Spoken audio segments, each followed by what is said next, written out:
Students, आज की class में हम कुछ रिवीजन के एक चैप्टर रखें जिसका नाम है प्रिंट कल्चर। क्लास 10th का ये हिस्ट्री का बहुत ही मेन चैप्टर माना जाता है। तो आज मैं इस क्लास में ऑलरेडी पहले से कुछ चीज़ें मैंने लिख दिया है ताकि आपका टाइम वेस्ट ना हो। इसमें मैंने स्टार्ट किया है कि प्रिंट कल्चर की स्टार्टिंग जहाँ से होती है चैप्टर में सिलेबस के बारे में, एक्स्ट्रा नॉलेज के बारे में नहीं है। 594 AD से लेकर के आज का जो हमारा टारगेट था 871 तक पढ़ना था, बंगाल तक हमें आज स्टडी करना था।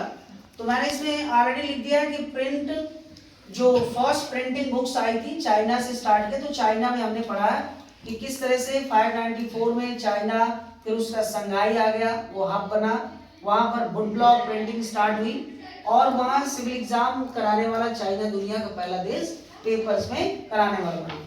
सबसे पहले रबिंग पेपर में चला करता था। रबिंग पेपर का मतलब होता है कि बहुत ही रफेस्ट पेपर। और वहाँ की जो किताब थी, बुक थी, अगर मैं उसे कहूँ तो एकॉर्डियन बुक थी। अच्छा, इसमें किताबों में फिर एक जो क्राफ्ट्समैन की गई, कलाकारी की गई, हाथ से बनाने की या डिजाइन किया गया, उसे हम कैलिग्राफी कहते हैं। और ये किताब कोर्स में या स्मॉल होल, कोर्स मतलब होता है छोटे छोटे होल करके उसको हम क्या करते थे, स्टिच कर देते थे। इसके बाद मैंने आपको बताया कि प्रिंट इन जापान कहाँ पहुंची। तो जापान में अगर बात करें तो 768 से लेकर के 770 तक। और जब यहाँ सबसे पहले तिब्बत, चाइना और इधर के आसपास के क्षेत्र जो बुद्धिस्ट के फॉलोअर्स हैं, वो जब बुद्धिस्ट मिशनरी चाइना गए, चाइना से जापान के लिए गए, तो वहाँ पर उन्होंने हैंड प्रिंटिंग जो बुक्स की कला थी उन्होंने वहाँ पर जाकर इंट्रोड्यूस किया। और वहाँ की सबसे ओल्डेस्ट बुक मैंने लिख दिया डायमंड सूत्र थी, जो 868 में आई थी। Paper notes, money, playing cards वगैरह इस तरह की सारी चीजें वहाँ पर प्रिंटिंग होना स्टार्ट हो गया था। इसके बाद मैंने एक टर्म्स पढ़ाया है, कितागावा उतामारो, जो जापानीज एक आर्टिस्ट थे और उन्होंने यूकियो लिखा, अर्थात इसका मतलब हमने उसमें ऑलरेडी पढ़ाया है, देख लीजिएगा, पढ़ाया गया, मैंने बताया है आपको कई बार। और इसके बाद print comes to Europe, print किस तरह से यूरोप पहुंचा, तो ये सिल्क रूट के जरिए पहुंचा।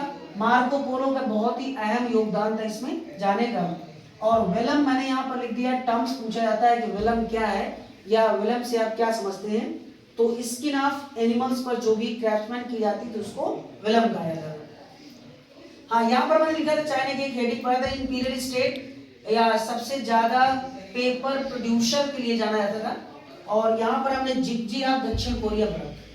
जिग्जी ऑफ दक्षिण कोरिया का मतलब था कि हमारे संज्ञान में, हमारे विचार में, हमारे परिचित में सबसे ओल्डेस्ट बुक वहाँ की आई और ये जैन बुद्धिस्ट के द्वारा पब्लिश कराई गई थी। ज्ञान की बात यहाँ पर मैंने थोड़ा सा डाल दिया, मुझे ज्ञान की तुम्हारे अंदर कमी तो है नहीं, बहुत ज्ञानी हो, पढ़ाए में ज्ञान आ गया तुम्हारे पास। 100 BC या 200 BC, 800 BC मैंने पढ़ाया था कि पेपर का आविष्कार कारण माना जाता है। और इसके बाद मैंने यहाँ बताया कि हमारे जो बहुत सारे पुराण थे और जो रामायण, रामचरितमानस वगैरह इस तरह की थी, ये सब महाकाव्य की श्रेणी में आते हैं। तो रामचरितमानस तो 16th सेंचुरी 15th सेंचुरी के आसपास का है, पर रामायण का जो रचना काल जो संस्कृत भाषा में लिखा गया है वो बहुत पुराना माना जाता है उस समय का।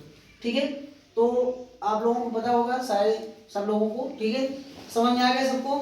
ओके, चलिए, तो हम मैं इसके बाद दूसरे टर्म्स ले रहा हूँ, ठीक है, ओके, थैंक्स।